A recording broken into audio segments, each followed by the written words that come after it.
Saša Preradović je fotograf koji snima ptice na različitim lokacijama u Srbiji. Ovo je priča o njegovom nesvakidašnjem hobiju.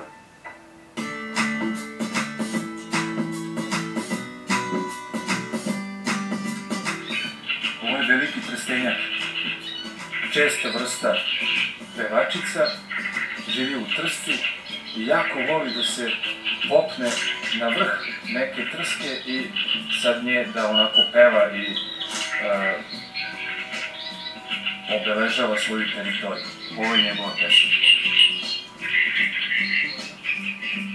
Pesma Trstenjaka je samo jedan od blizu 400 zvukova ptica koje fotograf Saša Preradović ima snimljene na diktafonu i koristi ih da privuče ptice kada ih fotografiše. Za dobar snimak potrebno mu je puno strpljenja, jer ptice nekada dođu odmah, a nekada ih čeka satima ili danima. Neophodna je i dobra kamuflaža, uz pomoć koje je uspeo da snimi brojne čarobne prizore, kao na primjer jato orlova belorepana u Barandi, koji ga kamufliranog uopšte nisu identifikovali kao čoveka, ali su došli da ispitaju šta to mrda u trsci.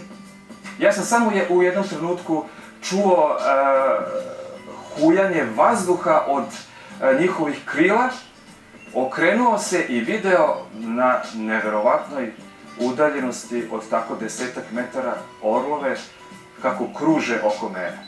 Ja sam se okrenuo i brzo sam počeo da fotografišem. Oni još uvek nisu primetili da je čovek u pitanju i pokušali su da to još bolje ispitaju tako što bi me uhvatili. I onda su se neki od njih koji su bili najhrabriji zaleteli na mene onako ispruženim kandžama i krilima. Ceo taj prizor je trajao nekih 10-ak minuta.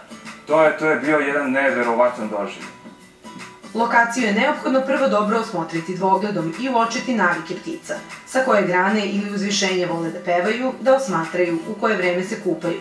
Tako je u Deliglotskoj peščari uočio gde pupovac dolazi da se hrani i na tom mestu se kamuflirao puštajući sa diktafona pesmu Pupavca. On je otišao nekih 20-30 metara od mene,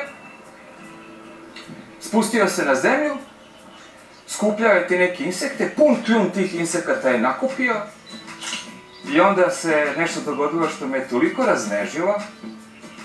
On je mislio da sam ja ženka i on je došao kod mene i meni sletao na glavu da mi pokloni te insekte. Znači, on je meni doneo darove, on je želeo da se udvara meni.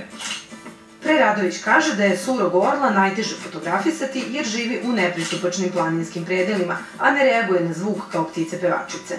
Na Uvcu je uspeo da snimi jato beloglavih supova, a za 2 godine koliko se bavi fotografisanjem ptica, snimio je oko 150 vrsta.